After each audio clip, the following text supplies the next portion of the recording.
Now you'll be pleased to know that Sebastiano Esposito and the centre-back that we signed have finally part of our roster, part of the Venezia team. When it ticked over to the next season, they moved to our club, even despite having the £8.5 million still at Inter Milan. So I have no idea why that's the case, but I'll show you the centre-back as well, because he was also had the exact same problem, of course, had Groningen. And if you take a look at the history, £12 million to Groningen, but it did come out of our bank because we didn't have the budget left. Now they're part of Venezia. I'm so confused. I'll never understand what happened. Thankfully as well, new transfers that we have made have not had the same problem, so we won't have to worry about that. You might see a few different names there, but before we do that, we have a couple of things to look at which are quite positive.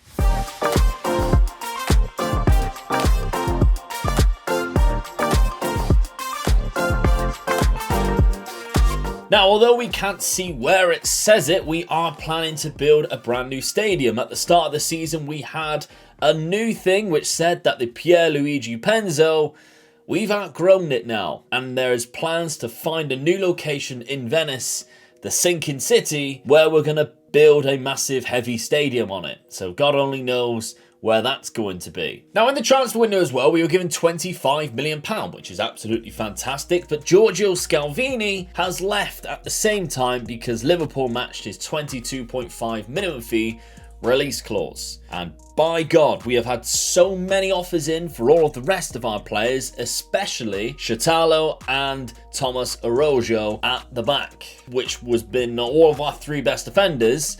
All of them were trying to leave. So let's take a look at some of the transfers then, because we have brought some other players in. Shatalo has also left for £10 million, just short, because we have replaced quite well, and now that we have Siddiqui, I think we should be okay at the back, because Wisdom Amy has joined us. Now, arguably, he's not as good as Shatalo or Scalvini yet. He does have fantastic potential on the game. We've brought him from Bologna, and he is a 4-star rated player. And look at those physicals. Every single one of them is over 15, and he is just an absolute beast. He doesn't have the best technicals, nor does he have some of the best mentals. Things like concentration and bravery, of course, I'm really happy with, but he's not a very good ball player. So 10 composure, 8 passing, and 9 vision. I don't really want him holding the ball that much. So when we are picking him in-game, we might change his role to more of a no-nonsense or centre defender, where we're not relying on him to pass the ball that much. He's more going to be of a cover player, isn't he? So he is a great signing that we have made, Wisdom Amy. We didn't actually bring anybody in at the end of the season, unfortunately. And it kind of is the fact that we cannot improve the team with the money we had for any player that was under 23. If you take a look at our transfer budget, we've passed the transfer window now, and we only have £20 million left. There was a signing I was trying to make. He moved to Manchester United instead. He looked incredible. But we can see here there's some massive offers coming in for Thomas Araujo. We rejected one on the final day for £14 million. There was bids up to about 25 million, I think. I rejected as many of them as possible to try and keep him. Jose Carlos was exactly the same. A lot of players coming in, or a lot of teams started coming in for him.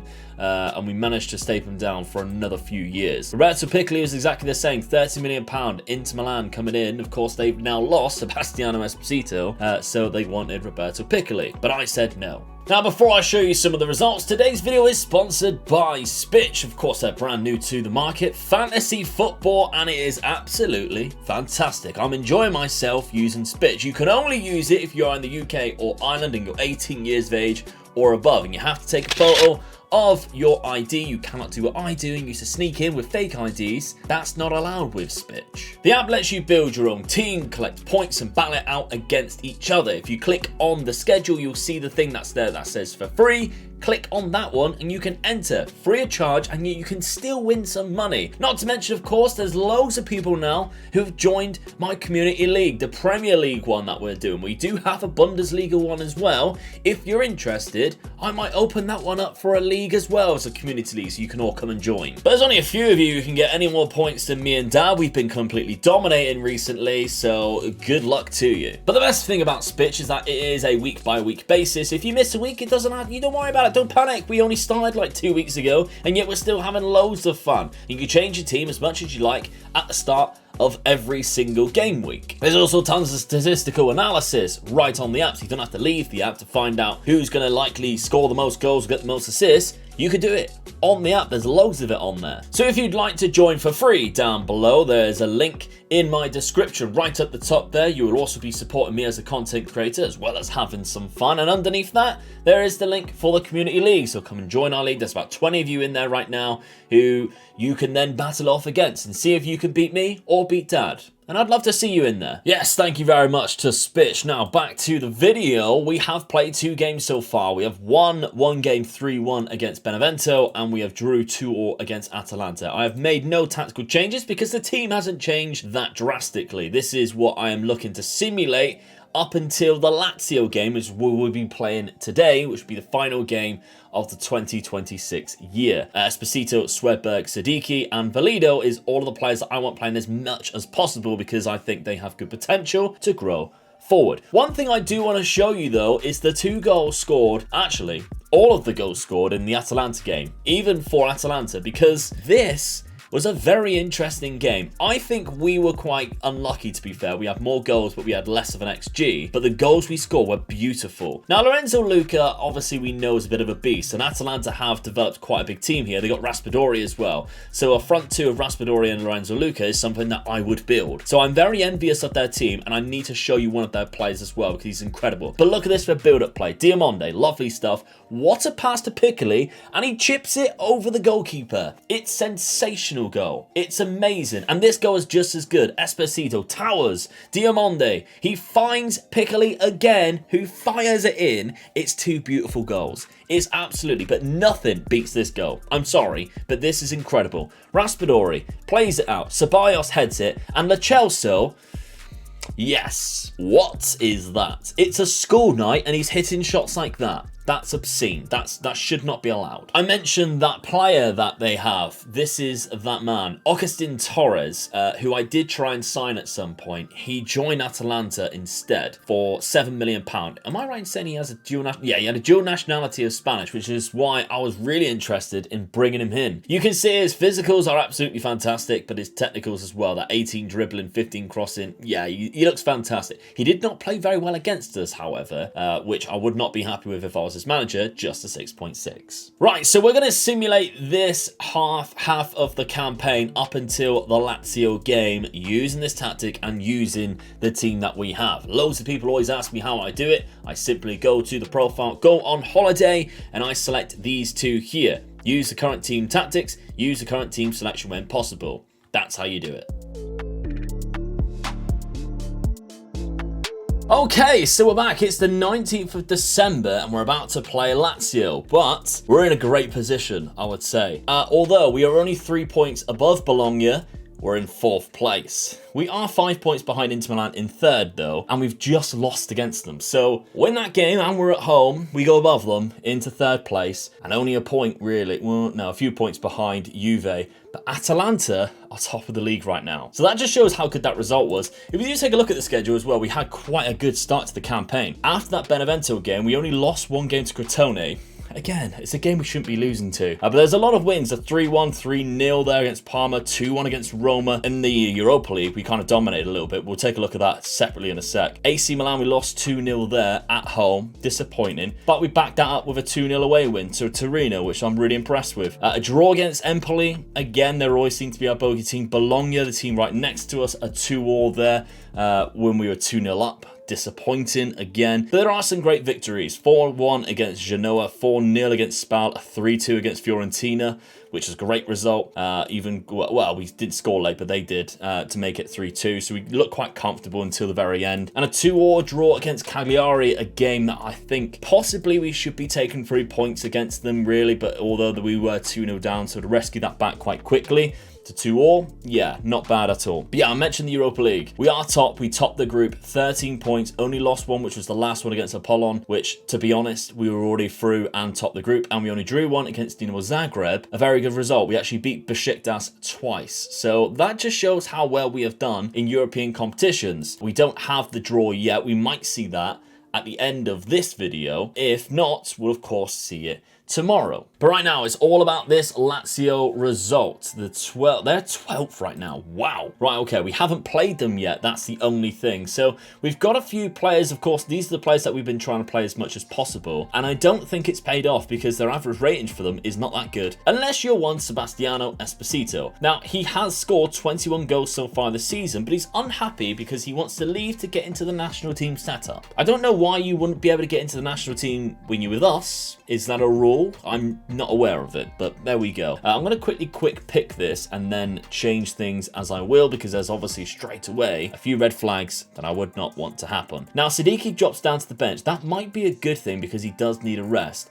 And we've got Filipovic, Amy, and Araujo at the back there, which I'm kind of happy with. Jose Carlos on the left, Diaz on the right. That's good. Esposito is unavailable against... Why is he unavailable? What other game are you playing in today? Because that's not correct. Why are you in the under 18s? I have no idea why he was in the under 18s and now we can't select him. He hasn't been playing for the under 18s. Why is this so buggy? I don't understand it. Anyway, we'll power through. Diamonde then is going to come in this position here. Sheldra and Piccoli. I think this role is where I attack set pieces with. So Piccoli's going to be that man instead of where normally Esposito would be. I'm still a little bit flabbergasted on what the hell is happening with this game and this save.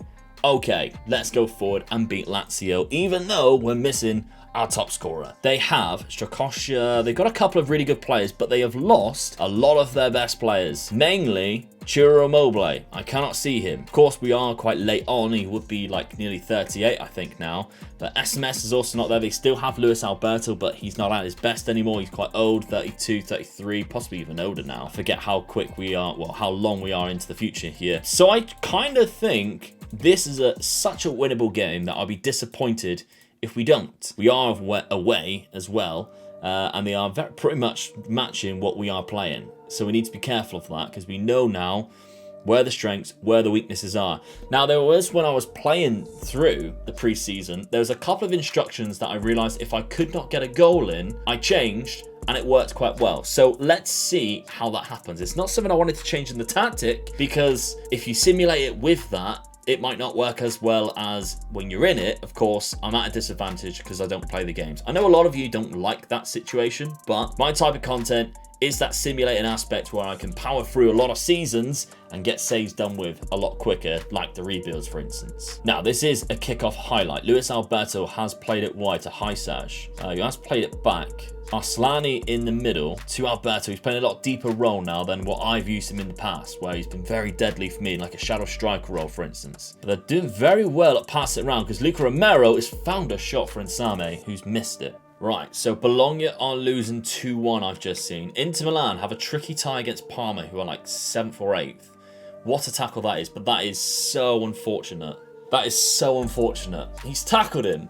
It's flicked up in the air so he can chip the keeper. It's a very impressive setup, to be honest. That is completely accidental. We should be winning that header, but the recovery there, oh, it's disappointing. Who is that recovering? Filipovic. This is a good recovery. It's just really unfortunate how that's played out. We find ourselves a goal down. Juve has just gone 1-0 up as well. It's a bad minute there. Well, I mentioned the changes that I made, which helped last time. I'm going to make them again. We start playing through the middle. We ping that up to a standard directness, and we see how that plays out instead, rather than having no real select route down. If sometimes we're not doing well down the wings, we'll try and go through the middle. We're using Diamonde because at the minute he's out of the game. We need to get him in the game. We need to get him on the ball, doing what he does best. It's half time though. We haven't really been able to have a highlight at all for us. It's all been against us. The 2 chances from Lazio, one which they fired home through Luca Romero. Quality player, of course. A youngster at the start of the game. That is at Lazio, Spanish. Very talented youngster. Playing a Trecatista role with a 7.5 rating so far. Okay, we're going for it now. We're getting stuck in. We're preventing the short goal kick. We're much higher. And we're doing all we can to try and press them. We're extremely high tempo. Shoot on sight is active as well. We need to find a goal and we need to find it quick. I've made one change. There's not a lot of options on our bench now that would impact the game. Due to the fact that usually I'd have a Sheldrup or a Diamonde on the bench, which I'd bring on but we have to play Sheldrop up top. But this is a good highlight for us. Thomas Arrojo's played it to Diaz. He's lost it straight away, though. But look how many players Lazio have around us there. They're very cautious at the minute. Porto's picked it up to Sharon. He's played it long to Zappa, but I think Jose Carlos is going to get it. Valido, been very good for us, Valido. Filipovic to Jose Carlos. Good signing for us, he was. Piccoli. Back to him. This is good. Good build-up play. Lots of options ahead of you. There's a great ball. Diamonde. Oh, you should be scoring that. Strakosha with the save. It's gone out for a corner. Again, I don't understand what this guy is doing, Jose Carlos. All you're doing is making it harder for our player to kick it above your head. So I really need to look at that tactic, that corner tactic, and decide why somebody is standing there, because it literally makes no sense. 83rd minute now. We're going to have to do something here. We're going to have to push more people forward. So what I might do is try and overload up front. If we put Aramu in there, Brescianini, I think people have been telling me is how you say it, and we will put Piccoli in there as a big target forward. He's good at it. He's a big old boy. Diamonde in behind in that attacking midfield role. Right, we're really going for it now. Brescianini in there. You need to hold fort because we are going for it. We're trying to make overloads on their back line because then we'll have 4 players to their 3. Let's see if we can see anything happening. That's the trouble when you come up against 3 at the back. It's very difficult to create those overloads, and there it is, Aramu with a 1v1 at the back post, and he's better. He wanted it more, is exactly what my dad always used to say. Want it more in the air. He wanted it more at the back post, and he wins the header, towering above the defender. I really did think I was just going to get headed out, and that's how the highlight was going to continue. I wasn't ready. There's the early cross from Diaz. It's a phenomenal cross, really. Piccoli, who is the target man? No, Aramu at the back post, a substitute. We've only just brought him on as well. Is it going to be a point rescued, or is it going to start us off for a win? It is just going to be a point rescue, but a point I will take for sure. And it's unlucky. It is unlucky. I don't think we played bad. We just couldn't break them down. But I'm happy with the defensive work because they did do okay. All right. That's not bad. That is not bad at all. It could have been a lot worse, to be honest. Although I did say, didn't I, that I would be disappointed about the 3 points because they are so low down and their team doesn't look that good. But on the grand scheme of things, when I've seen how hard it has been to break them down, and the only downside is every team around us looks like they have won. Bologna's brought it back to 6-2, being 2-1 down. Atalanta's starting to peel away as well. Juve's won. Inter's won. All the teams around us have picked up points. That's disappointing. They've all picked up wins above us. Right, okay, so tomorrow's episode will go through January. We'll see if we can sign some new players because we have £20 million and a good wage budget to start looking at some new fellas coming into the club. And of course, we got a very difficult January, I think. We've seen in the past we've struggled, but Juve and Napoli to begin with. Atalanta, we've only got 2 games which I would consider definite winnable games. At the end of that, we'll probably come back for the Parma game because we haven't played them yet on a live stream and they've been very difficult to play against. They're currently in 8th place, so it'll be a nice little clash to see how we do. Right, make sure you smash a like on the video, join SPITCH if you can, and thank you very much for watching the Venezia Takeover. Bye bye.